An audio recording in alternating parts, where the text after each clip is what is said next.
Tumakbo si Jean, handang gawin ang lahat upang iligtas ang kanyang ginang. Nang makalapit sila, naisalayan nila ang isang kakaibang tanawin, isang matandang lalaki na may mahabang balbas, bitin ng patay na ahas sa kanyang mga balikat, at si Ren na nakahiga kasama si John na walang malay. Hindi maintindihan ni Jean ang nangyayari at agad niyang inilabas ang kanyang sandata, handa na para sa labanan. Matapos ang ilang sandali ng labanan, ang kaguluhan ay napalitan ng katahimikan. Nakaupo si John sa ibabaw ng isang blankong papel, hawak ang isang brush sa kamay, at natigilan sa posisyon na parang isang estatwa. Makikita sa kanyang mukha ang kalungkutan at kawalan ng pag-asa, nang hindi nakakapagsulat ng kahit isang karakter. Unti-unting tumayo si John, iniwan ang blankong papel, at hindi lumingon habang naglakad palayo sa dilim. Isang malakas na hangin ng gabi ang nag-angat, parang may itinatagong bagay na mangyayari. Dinala ng hangin ang inabando ng papel, pinalipad ito sa hangin, at ang ulan ay bumagsak, ang mga patak ay tumama sa isang dahon na dinala ng hangin sa hindi tiyak na lugar. Nang makita ng mga tao ang matandang lalaki na may malaking ahas sa kanyang balikat, napatigil sila, iniisip na gumagamit siya ng isang madilim na spell, kaya nagpa siya silang umatake. Ngunit sa huling sandali, bago sila umatake, naramdaman nila na may mali. Isang magaan na galaw ng matandang lalaki ang tumama sa kanilang mga mata. Ang galaw nito ay parang pagpapalayas ng insekto, walang bakas ng atake o depensa.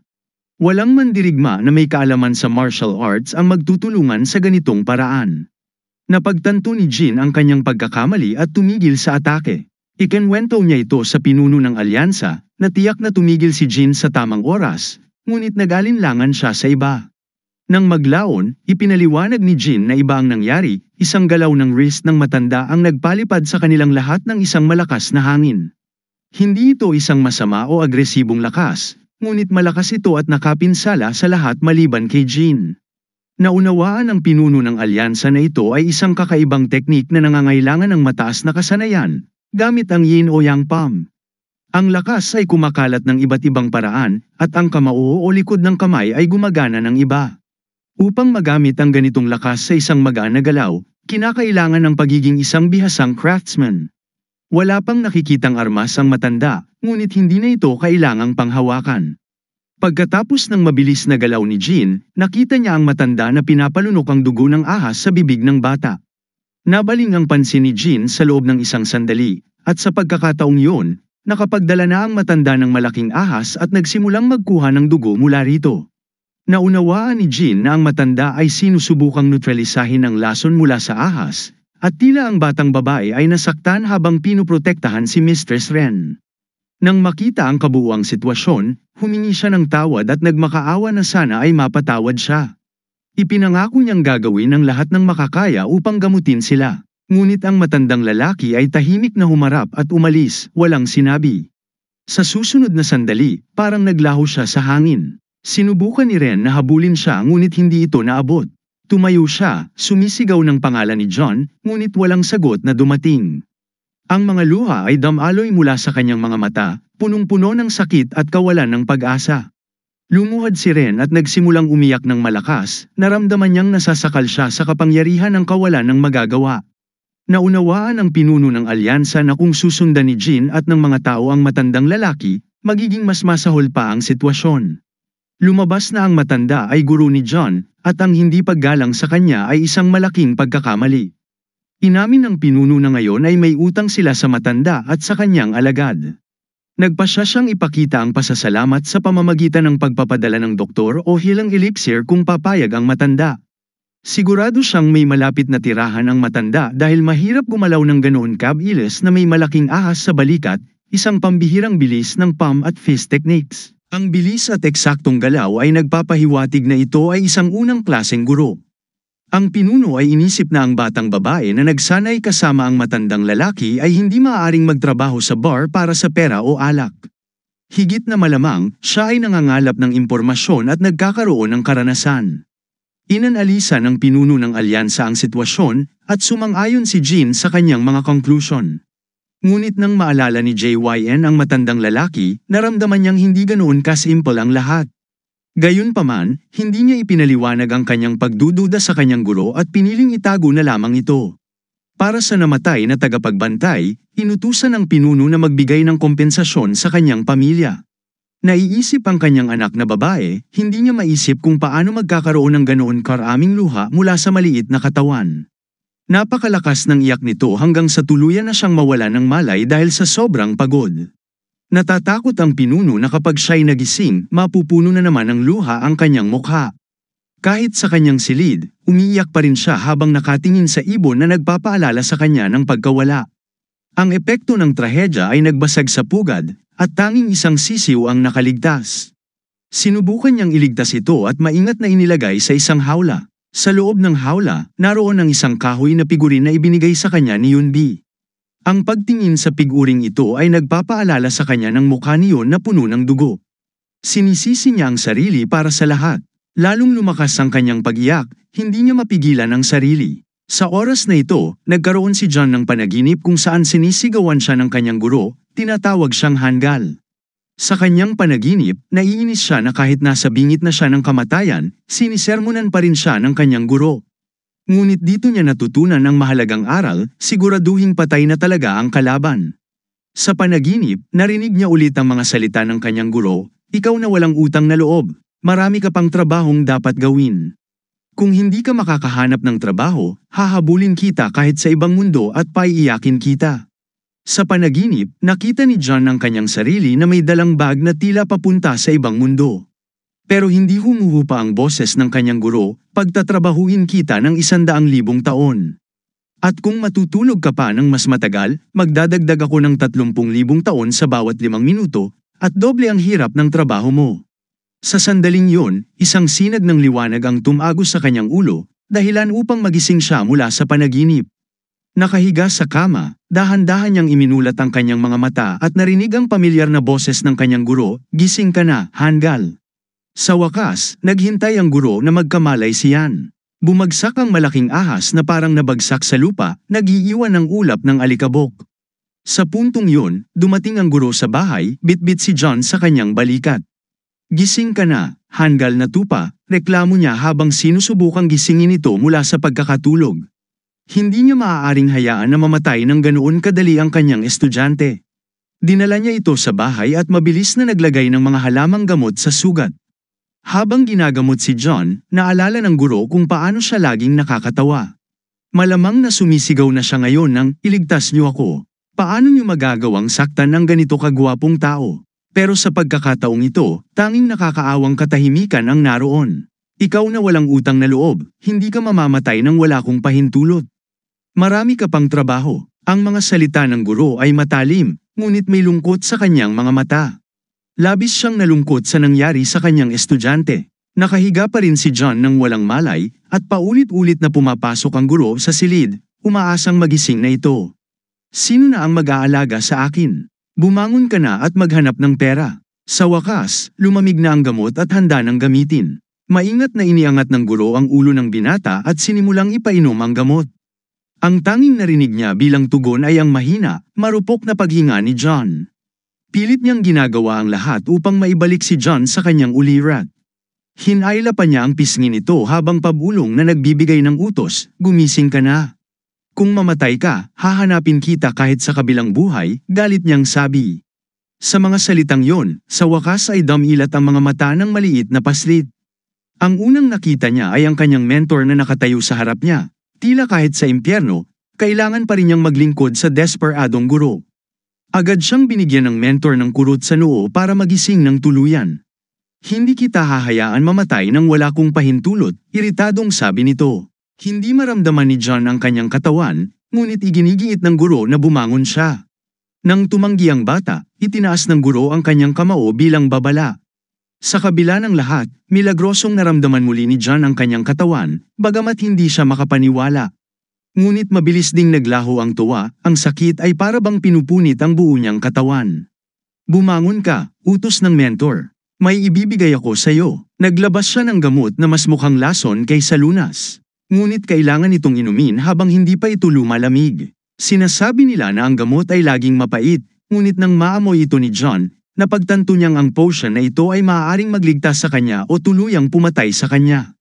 Pinilit niyang lunukin ito, at sa kabila ng napakapait na lasa, may kakaibang halimuyak ng bulaklak sa kabila ng masangsang na amoy.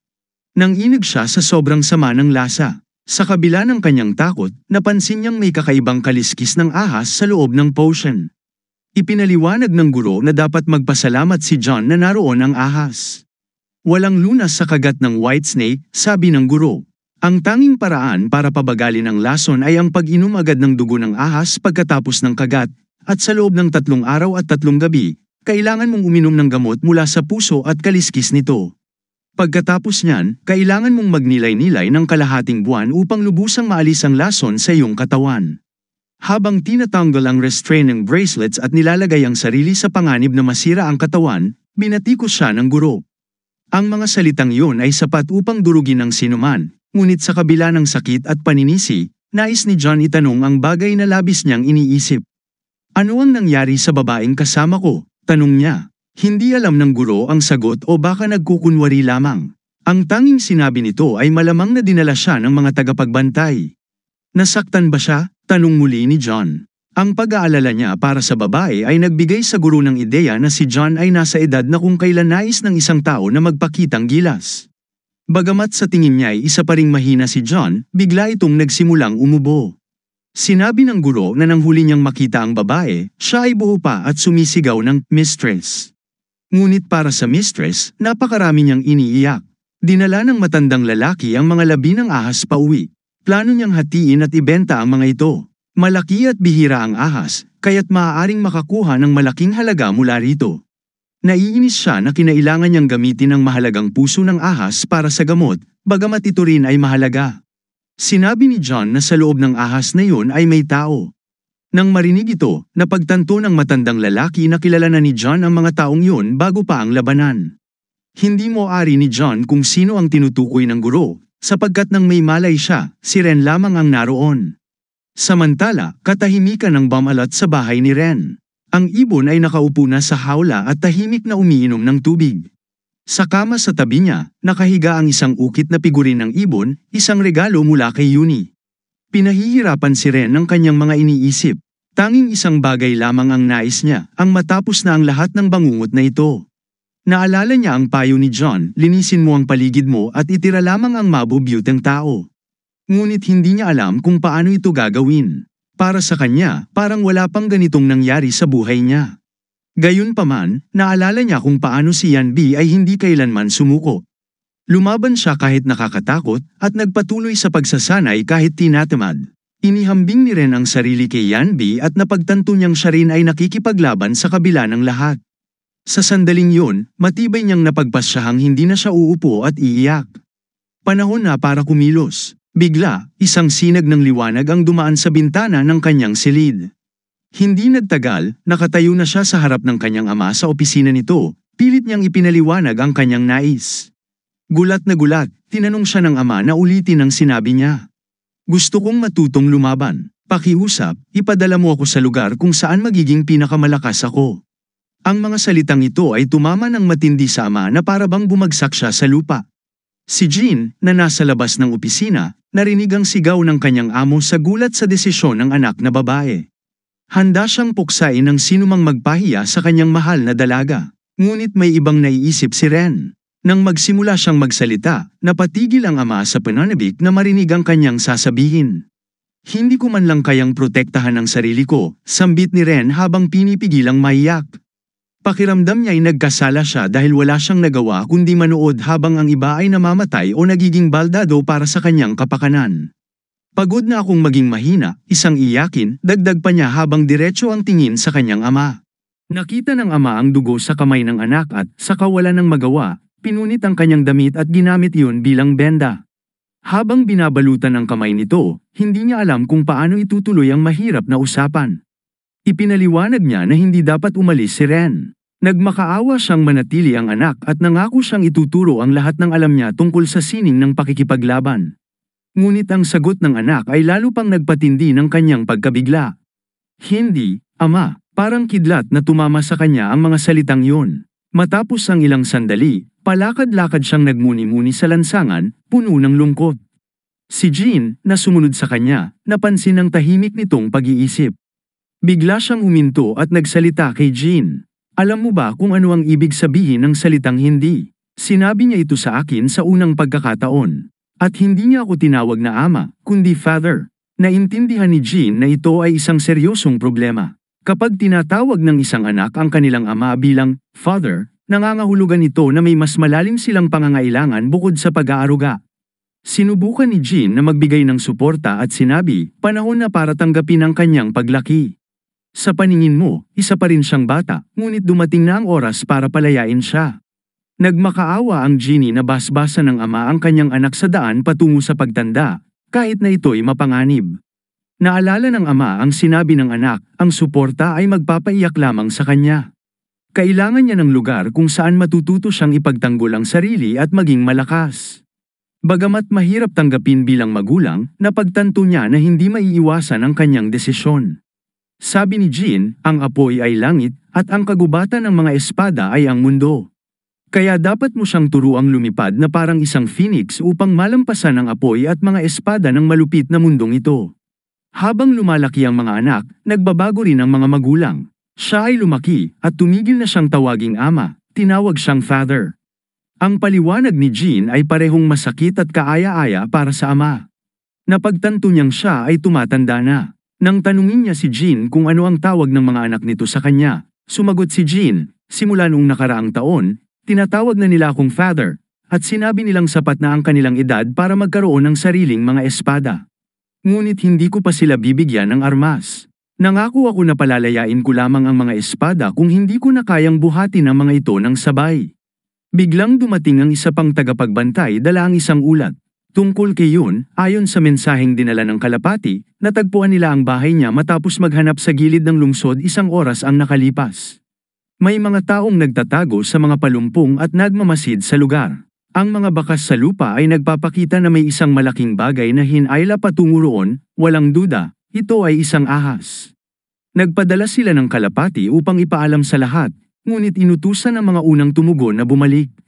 Naputol ang kanilang pagpupulong nang marinig nila ang isang hindi inaasahang tunog, isang pala ang lumipad at bumagsak sa kanilang harapan. Ito ang parehong matandang lalaki na nakita nila noon. Inihagis ng matanda ang pala at inutusan silang maghukay ng hukay. Ilang minuto lamang ang lumipas, nagsimula na silang magtrabaho para sa kanya na parang mga alipin. Sa liham na kanilang naipadala, nakasulat na tila ang mentor ni Yanbi ang nag-aalaga kay Ren. Tungkol naman sa natitirang pangkat, nangako silang babalik dala ang katawan ni Vanilla matapos nilang mailibing ang lahat ng nasa loob ng ahas. Napagtanto ng host na ang mentor ni Jonah ay isang taong marangal at iginagalang ang kahit ang mga patay. Samantala, kausap ng mentor si John. Sinabi nitong may mga batang naglalakad ng walang direksyon sa paligid, kaya't inayos na niya ang lahat para kay John upang hindi na siya mag-alala. Nagreklamo rin siya tungkol sa mga grimasa ni John, ngunit ang mukha ni John ay hindi dahil sa inis kundi sa sakit at pagkabigla sa ginawa ng mentor. Malinaw ba ang lahat? Naroon na ang mga katawan. Ako'y matanda at mahina na, ginawa ko na ang lahat ng kaya ko. Ang mga kabataan ang dapat mag-asikaso ng natitira. Tahimik ninyong ibalik ang mga pala sa kanilang lugar. Kung mababasag ang mga ito, magbayad ng 3 beses, paalala ng matanda bago umalis. Dagdag niya kay Jonah, humiga ka lang at huwag kang gagalaw. May pupuntahan ako sa nayon. Plano niyang humingi ng pahinga dahil hindi na niya kayang magtrabaho. Biniro pa niyang baka magbitiw siya sa House of Divine Aromas.